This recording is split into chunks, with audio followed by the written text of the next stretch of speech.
será em Colossenses, capítulo 1. Nós iremos meditar do capítulo 1, verso 1 ao 8, que nos diz a palavra do Senhor. Paulo, apóstolo de Cristo, por vontade de Deus, e o irmão Timóteo, aos santos e fiéis irmãos em Cristo que se encontram em Colossos, graça e paz a vós outros, da parte de Deus, nosso Pai. Damos sempre graças a Deus, Pai de nosso Senhor Jesus Cristo, quando oramos por vós, desde que ouvimos da vossa fé em Cristo Jesus e do amor que tendes para com todos os santos, por causa da esperança que vos está preservada nos céus, da qual antes ouvistes pela palavra da verdade do Evangelho, que chegou até vós, como também em todo o mundo. Está produzindo fruto e crescendo, tal acontece entre vós, desde o dia em que ouvistes e entendestes a graça de Deus na verdade.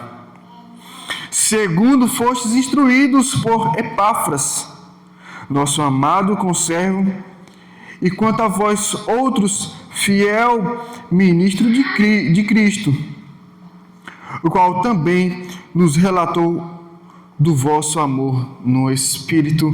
Amém.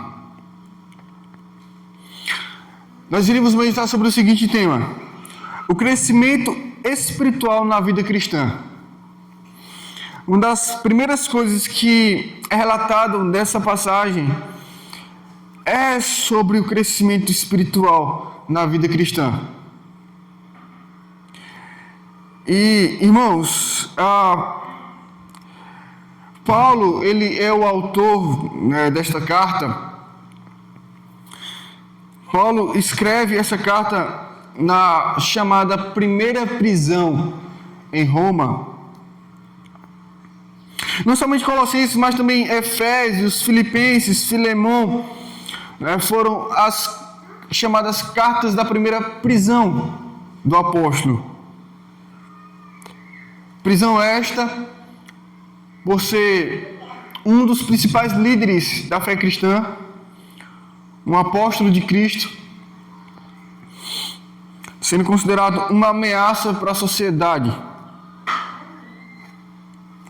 sociedade romana. E aí, em sua primeira prisão, ele escreve estas cartas, das quais Colossenses é uma delas.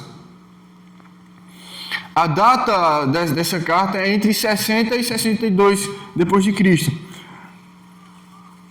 E aí, o propósito dessa carta, aos de Colossos,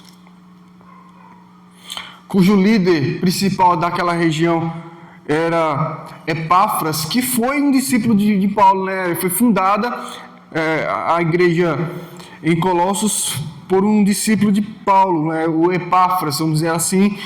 E há um momento da igreja em que Epáfras sente a necessidade, vamos dizer assim, que houvesse algumas instruções para os irmãos em situações das quais ele não estaria dando de conta. Não por causa dos irmãos em si, mas por causa dos perigos em que os irmãos estavam correndo por causa de falsos líderes que estavam se aproximando. E aí, essa carta ela contém essas exortações quanto aos perigos dos falsos mestres. Há instruções práticas também, nós podemos acrescentar como propósitos e características da carta, que há propósitos com relação ao fortalecimento dos irmãos no quesito deles viverem conforme as orientações do Evangelho que eles já receberam. E aí Paulo vai trazer vários ensinos práticos para os irmãos. Ele também vai fazer uma exposição clara, profunda, a respeito da pessoa de Cristo.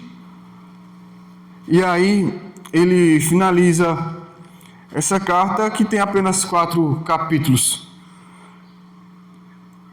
Mas vejamos como Paulo discorre em sua carta escrita aos Colossenses. No verso 1 ao 4, nós veremos a graça, a fé e o amor. Primeiros pontos principais do crescimento espiritual na vida cristã. Vejamos o que diz as Escrituras. Verso 1. Ele se apresenta, Aqui nós temos o famoso chamado prefácio, é o início da carta. Paulo, apóstolo de Cristo, ele se identifica como apóstolo de Cristo, ou seja, ele é um enviado de Cristo, ele tem o seu apostolado vindo da parte do Senhor Jesus Cristo, por vontade de Deus, não de homens, nem de vontade de si mesmo, mas de Deus.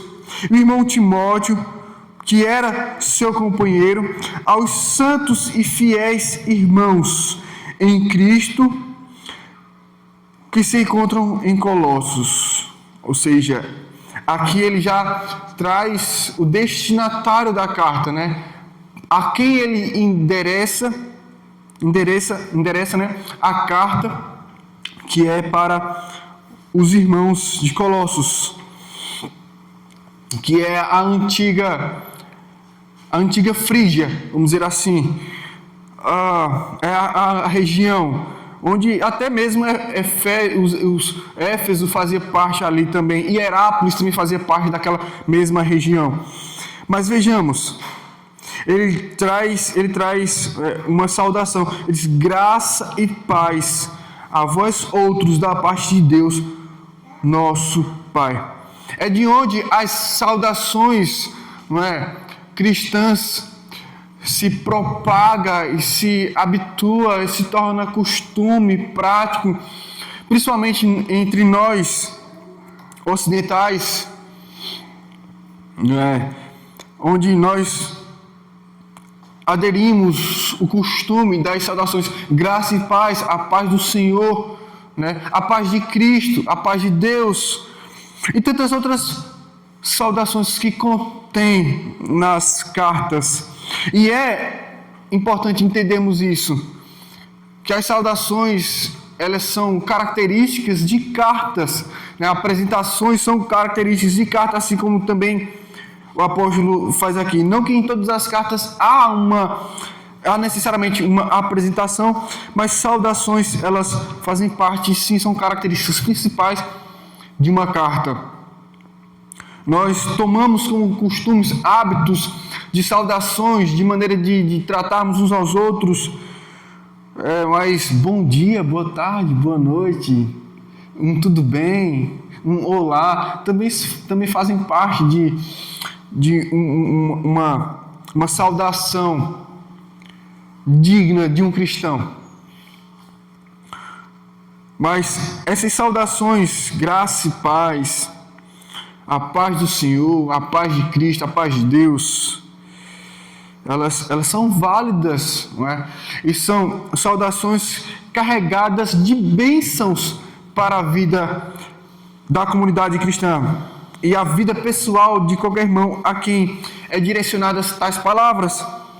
E aqui essa saudação, ela é carregada de bênçãos, que ele diz: graça e paz a vós outros da parte de Deus, nosso Pai. Veja, então ele invoca uma bênção aos irmãos de Colossos, a graça e a paz que provém unicamente de Deus.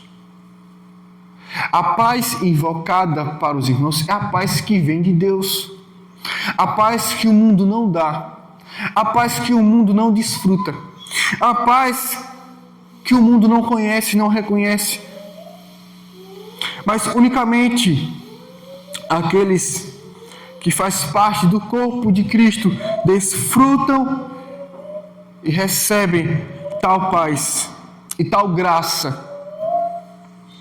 Ele diz: de Deus, da parte de Deus, nosso Pai. E aqui um reconhecimento de que há uma família da parte de Deus. Uma família formada por Deus através de Cristo Jesus. E após ele saudar, e após ele se apresentar, ele traz ações de graças. Ele diz: damos sempre graças a Deus Pai, de nosso Senhor Jesus Cristo.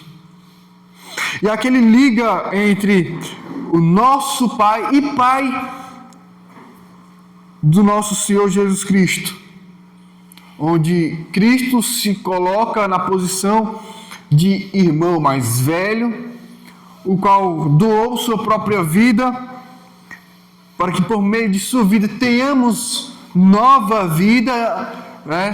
E vida eterna, e proveniente da fé. A razão de nossa fé é Cristo, e a razão de sermos filhos de Deus é por meio da graça que recebemos de Deus, nosso Pai, através de Jesus Cristo. E nessas palavras do apóstolo Paulo, ele vai expressar, né, o crescimento espiritual na vida cristã, que é através da graça, a fé e o amor. Vejamos, é aí onde ele fundamenta o crescimento espiritual na vida cristã. É o entendimento da graça, é o discernimento da graça, é o estar na graça, é o desfrutar da graça, é o posicionamento da fé, é o entendimento da fé, é a prática do amor. E ele vai e diz que ele dá sempre graças quando oramos por vós. Veja,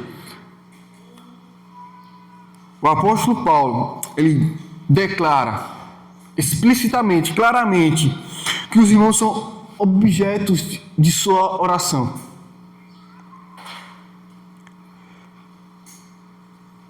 Eu dou graças quando oro por vocês. Quando eu oro por vocês, eu dou graças a Deus. Quando eu oro por vocês, eu exalto o Senhor. E meu coração se enche de gratidão pelo que Deus faz no meio de vós. E ele diz: desde que ouvimos da vossa fé em Cristo Jesus. Veja que a razão, por que Paulo dá graças a Deus, por que Paulo intercede, por que Paulo ora, e por que Paulo faz tais coisas? Eles, desde que ouvimos da vossa fé. A fé dos irmãos foi algo que moveu o coração do apóstolo a render graças ao Senhor, a orar por eles, a expressar ao longo da carta todo o seu cuidado àqueles irmãos que estavam sendo cuidados por Epáfras, um dos seus discípulos. Desde que ouvimos da vossa fé em Cristo Jesus. Não somente a fé em Cristo Jesus, mas também os resultados da fé em Cristo Jesus. A fé que nós abraçamos, ela é uma fé que ela vem da graça do Senhor. Por isso que ele invoca a graça em sua saudação. Graça e paz a vós outros. Essa é a razão por que ele dá graças a Deus.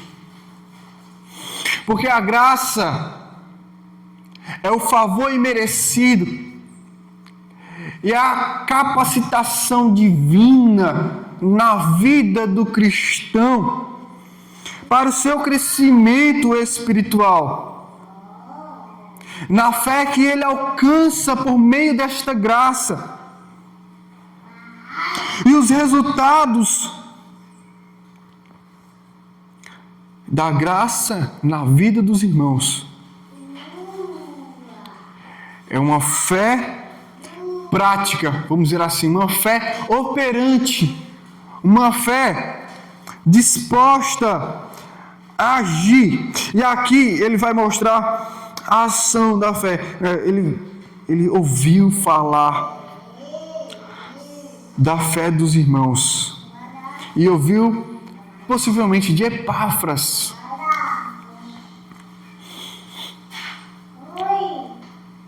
e do amor que tendes para com todos os santos. E aqui uma característica, vamos dizer assim, primitiva, da qual nós devemos também valorizar, é a santidade da igreja.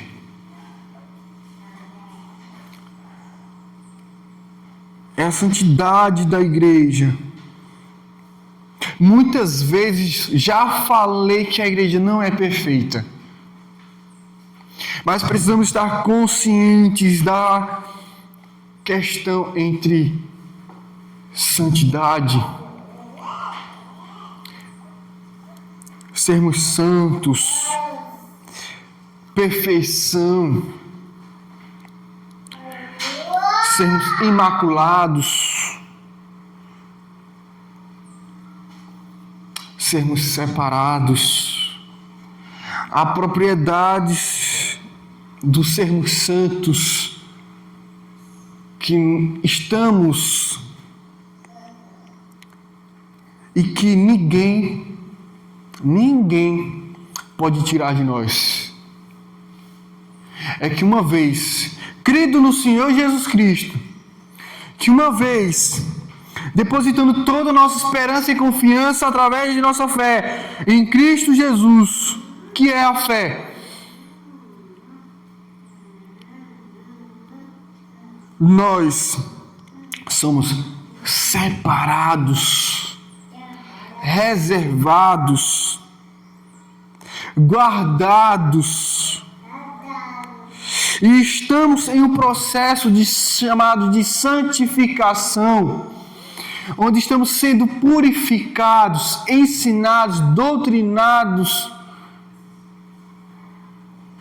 conforme a graça que nos foi dada, para progredirmos, para crescermos espiritualmente em nossa jornada cristã, até que Cristo venha.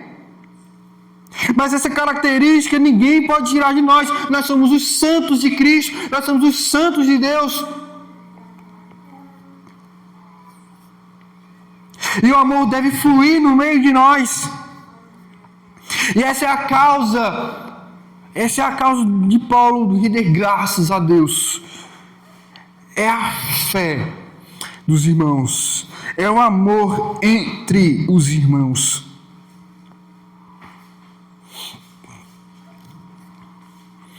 E do verso 5 ao 6, a respeito do crescimento espiritual na vida cristã, Paulo coloca a graça, a fé e o amor como princípios básicos deste crescimento. Mas vamos ver aqui o ouvir e entender a verdade do Evangelho. Também são características centrais do crescimento espiritual na vida cristã. O ouvir e o entender a verdade do Evangelho. Versos 5 e 6, ele diz: por causa da esperança que vos está preservada nos céus, da qual antes ouvistes pela palavra da verdade do Evangelho. A palavra da verdade do Evangelho que eles ouviram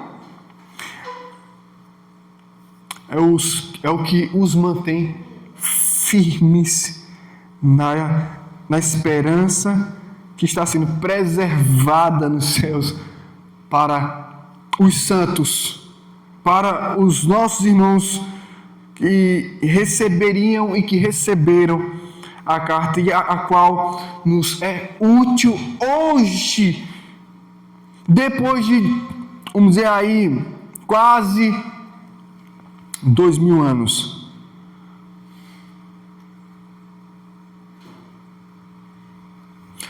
Nós temos aí o apóstolo Paulo expressando neste verso 5 que o ouvir a palavra da verdade do Evangelho foi crucial para o progresso na vida dos irmãos. Quando ele ouviu falar da fé dos irmãos,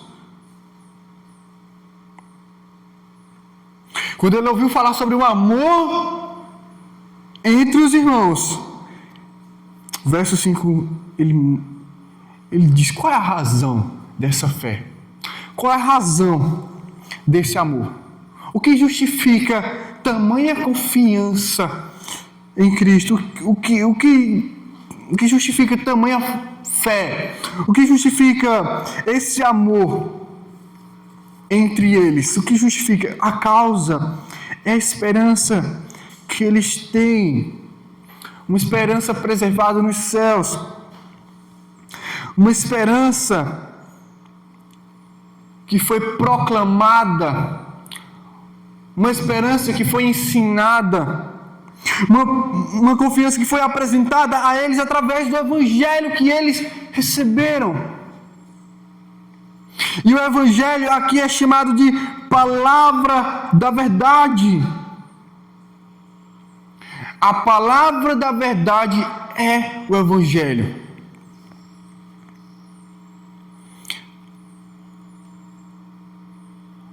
Que chega até nós pela graça, mediante a fé, produzindo amor em nossos corações e nos concedendo esperança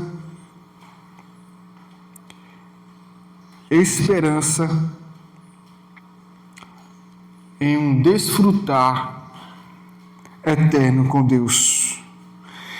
Esperança que vos está preservada nos céus. E aí, o verso 6, ele complementa sobre o ouvir e entender a verdade do Evangelho, ele complementa dizendo que chegou até vós, ou seja, que também chegou até nós. Não é? Há um veículo transmissor, há um meio pelo qual nós alcançamos. Veio até nós. Nos foi dada esta graça. Nos foi oferecida. Nos foi ensinado. Chegou até vós, como também em todo o mundo. Ou seja, a palavra da verdade, o Evangelho de Cristo, estava sendo disseminado, estava sendo espalhado no mundo. E chegou até nós. Louvado seja Deus. Está produzindo fruto e crescendo. Tal acontece entre vós,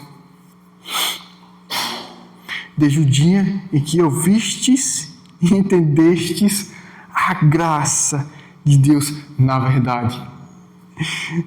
Eu fico maravilhado a maneira como o apóstolo Paulo constrói o que eles ouviram e entenderam. O que eles ouviram? Eles ouviram a palavra da verdade expressa no Evangelho de Cristo. O que o Evangelho de Cristo nos apresenta? A nossa incapacidade de sermos salvos por nós mesmos. O Evangelho apresenta a nossa pecaminosidade. O Evangelho nos desfaz a mente e o coração, nos quebra e nos refaz. O Evangelho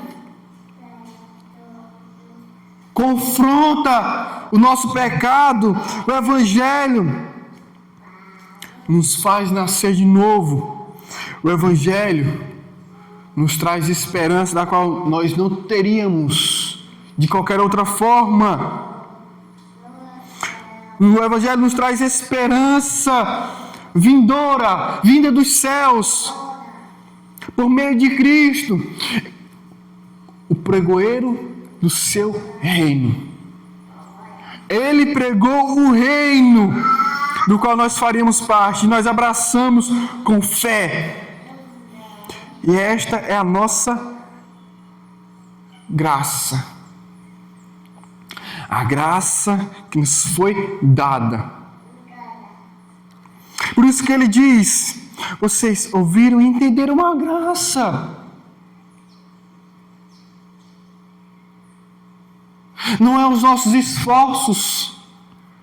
Isso não vem de nós, isso vem de Deus. Não vem da vontade da carne, não vem da vontade do sangue, não vem da vontade de homem algum, mas vem da vontade de Deus.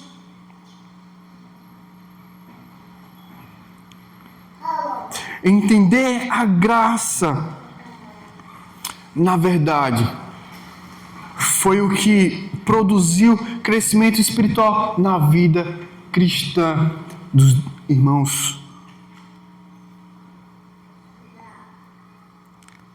Ele percebeu, o apóstolo Paulo, o crescimento através do que ele ouviu. Ele ouviu da fé, ele viu do amor. E essa fé, esse amor, Paulo, isso aí está crescendo. Está acontecendo no meio de vocês. Está acontecendo no meio de vocês desde o dia em que tudo começou. Em que tudo começou. Há um processo pelo qual a igreja de Cristo está passando. E havia um processo em que os irmãos em Colossos estavam passando, não somente eles, mas todos os irmãos, em todas as partes, estavam passando. O crescimento. O progresso.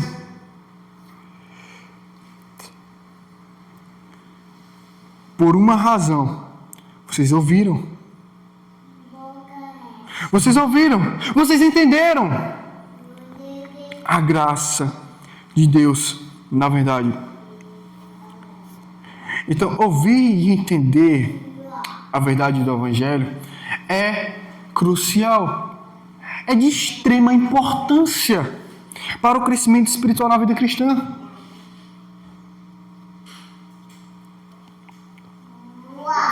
Não há progresso, não há crescimento se não houver entendimento, se não houver um ouvir obediente.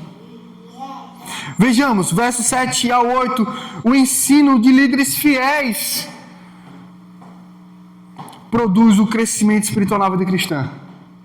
O ensino de líderes fiéis. E aqui Paulo diz: segundo fostes instruídos por Epáfras, que era o principal líder em Colossos. Epáfras recebeu a carta de Tíquico, né? E Onésimo. Tíquico e Onésimo foram os responsáveis por endereçar, levar, conduzir a carta aos Colossenses. Esta primeira prisão de Paulo o tornou impossibilitado de conduzir as cartas, tanto Colossenses como Efésios, Filipenses, Filemão, que foram as cartas da primeira prisão. Ele foi impossibilitado de conduzir essas cartas aos seus respectivos destinos, mas tinha Tíquico e Onésimo livres para esse serviço, né? A primeira prisão de Paulo ela é registrada lá em Atos capítulo 28.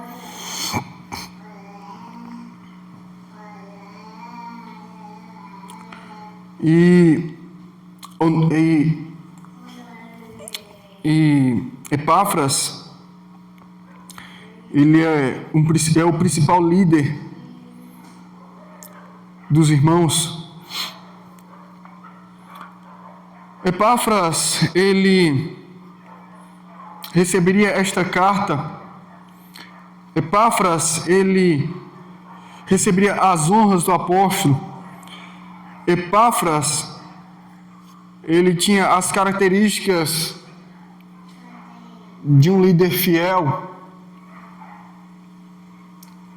Eu sei que hoje em dia muitas pessoas,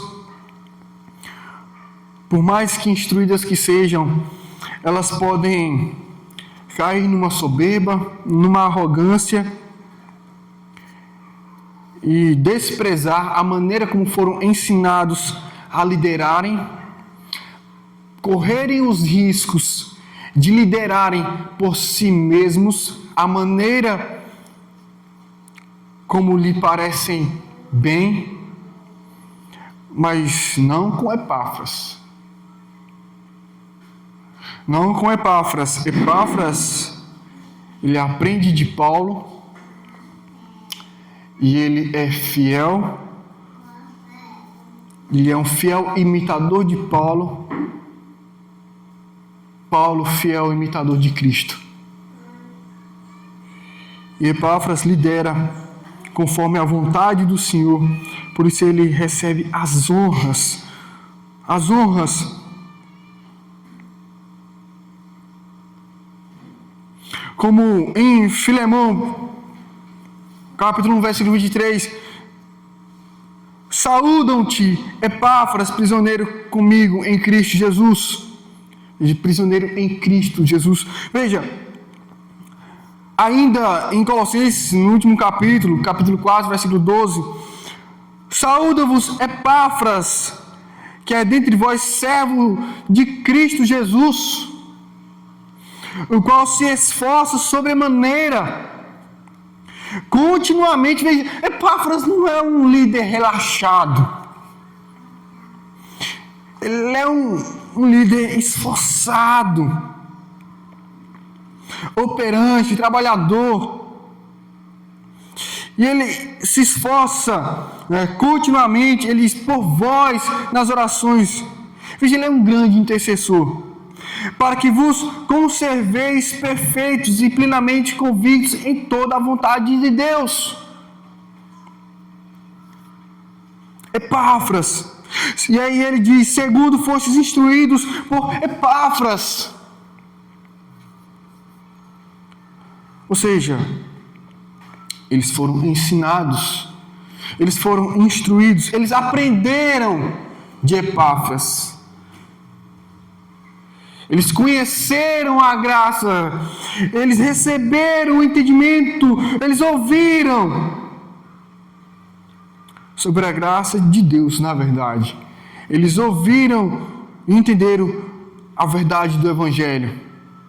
A graça de Deus chegou em suas vidas.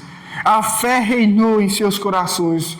O amor era uma prática notável entre eles, da qual o apóstolo Paulo recebe no relatório.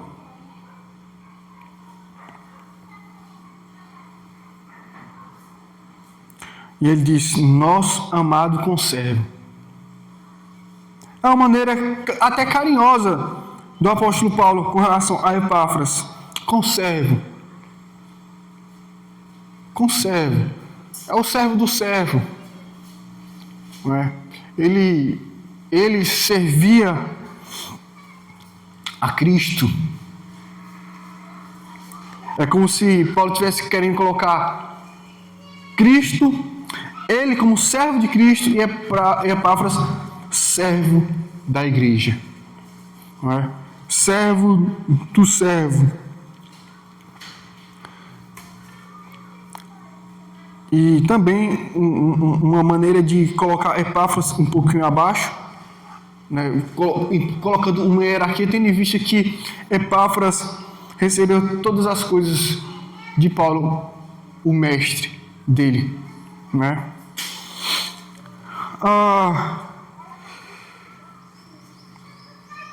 E quanto a vós outros, fiel ministro de Cristo. Quanto a vós outros, fiel ministro de Cristo. Ou seja, tudo que os irmãos em Colossos receberam vieram da parte de um fiel ministro. E um fiel. E ministro aqui é servo também. Né? É uma outra forma de falar servo. Há uma diferença mínima aí entre escravo e servo, mas ambas as palavras se referem com o mesmo propósito. Um homem que trabalha, que serve e de maneira fiel a Cristo, o qual também nos relatou do vosso amor no Espírito. E aqui é interessante a maneira como ele coloca no Espírito, porque o amor cristão, ele é espiritual. O amor cristão, ele é espiritual. A vida cristã é espiritual. Tudo na vida cristã é espiritual. A graça que recebemos, a fé, o amor, o ouvir, o entender a verdade do Evangelho não são exercícios naturais dos nossos sensos cognitivos, nossas capacidades de entender, raciocinar, mas é uma graça vinda do Senhor que nos descortina os olhos, estampa os nossos ouvidos, dispõe o nosso coração à obediência e a uma esperança, a uma confiança. Mas fomos ensinados. E aqui ele traz essa palavra. O ensino de líderes fiéis também produzem o crescimento espiritual na vida cristã. Então, 3 formas práticas para as nossas vidas em cima de nossa meditação.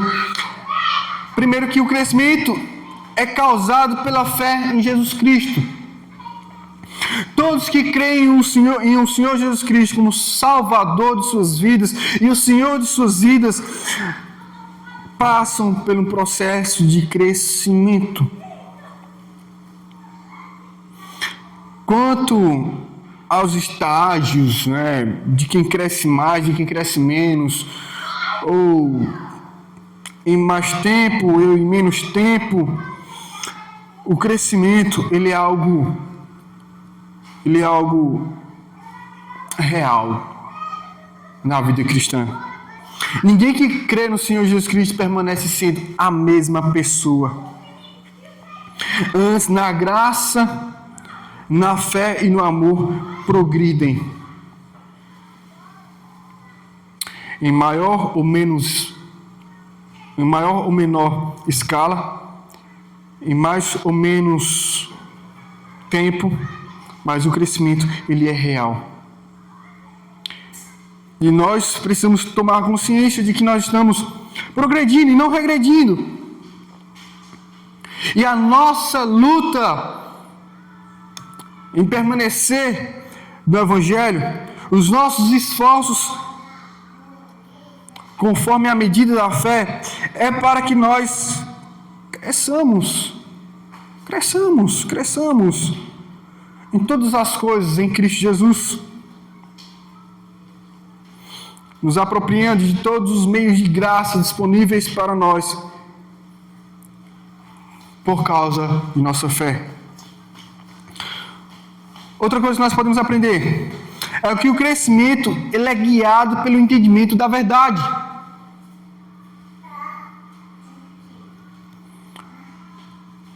Ou seja, a necessidade do entendimento e do conhecimento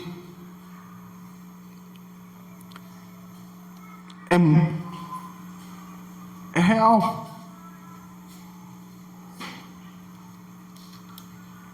Teologia, doutrina, todos os tipos de entendimento e de conhecimento das Escrituras são necessários. Foi perguntado ao pastor Augusto Nicodemos, em uma ocasião de perguntas e respostas, sobre como ser um calvinista mais humilde. E aí, o pastor Augusto Nicodemos respondeu que a própria posição teológica calvinista, ela propõe humildade. É incoerente um calvinista que não é humilde. Aí eles, porque a primeira doutrina é depravação total. Começa por aí. É uma incoerência. O entendimento, o conhecimento da verdade, da palavra do Senhor, do Evangelho, não nos faz sentir superiores, mas nos quebranta e nos faz humildes. Nos faz entender que não alcançamos a perfeição, mas de uma coisa estamos fazendo, esquecendo das coisas que para trás ficam e prosseguindo para as que estão diante de nós. O entendimento da verdade, ele é necessário. Nós precisamos conhecer cada vez mais, entender cada vez mais, discernir cada vez mais, estudar cada vez mais, ler cada vez mais, orar cada vez mais. O crescimento, ele acontece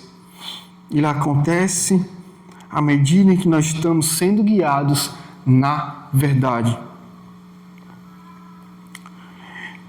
E por último, líderes fiéis a Cristo são uma bênção para a comunidade.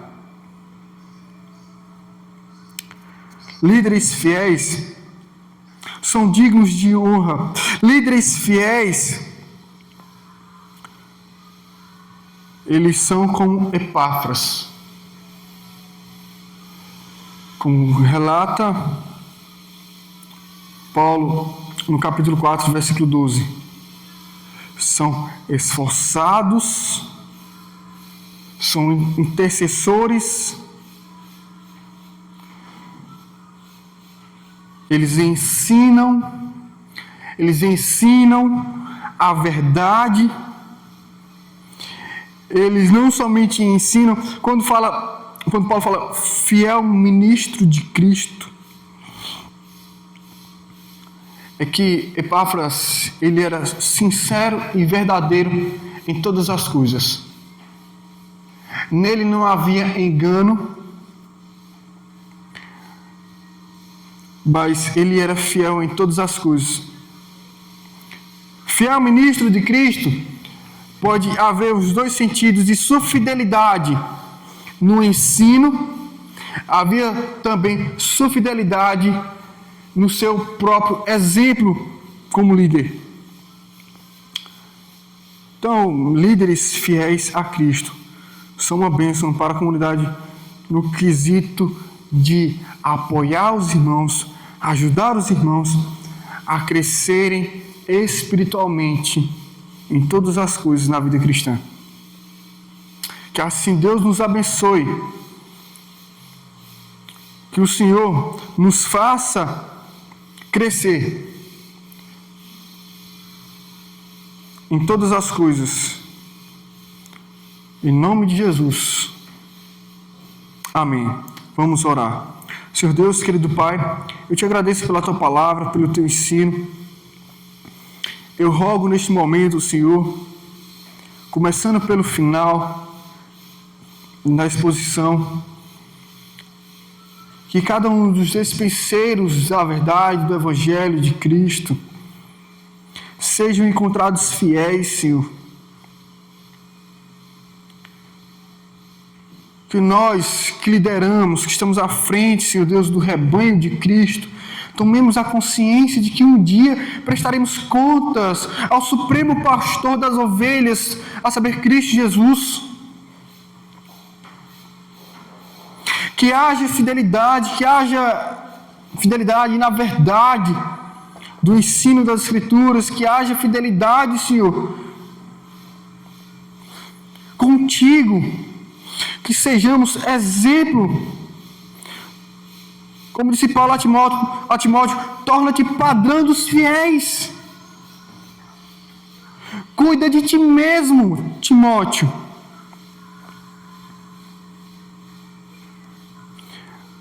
Há um grande risco de líderes estarem tão ocupados em cuidar uns dos outros, né? Em cuidar do rebanho, vamos dizer assim, mas não cuidam de si mesmos. Caem no erro de não cuidar de si mesmos. Livra-nos, Senhor. Livra, Senhor Deus, todos os líderes da Igreja de Cristo, os pastores, presbíteros, diáconos, bispos, todos os líderes, missionários, líderes dos departamentos de mocidade, auxiliadores, varões do Senhor, qualquer pessoa, líderes de células, de pequenos grupos que há em igrejas irmãs aí afora. Tem misericórdia, Senhor Deus, de cada pessoa que serve a Cristo, que servem nos louvores, que servem no evangelismo, que servem de qualquer outra forma. E que haja, Senhor Deus, crescimento em nosso meio, através de Tua graça, a fé que nos foi dada, praticando um amor uns com os outros. Haja no nosso meio, Senhor, crescimento no conhecimento da verdade, Senhor Deus. A ignorância faz o povo tropeçar. O entendimento e o conhecimento da verdade confronta o pecado, afronta o pecado que assedia.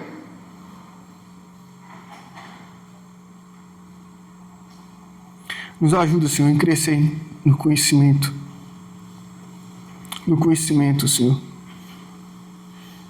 E não sejamos somente ouvintes, mas praticantes da verdade, da palavra, sendo operantes em todas as coisas, conforme somos ensinados. Dá-nos, Senhor, dispõe o coração, dá-nos um coração obediente, dispõe ele a obedecer. Sejamos guiados pelo Teu Espírito a viver conforme a Tua vontade. Em nome de Jesus. Amém.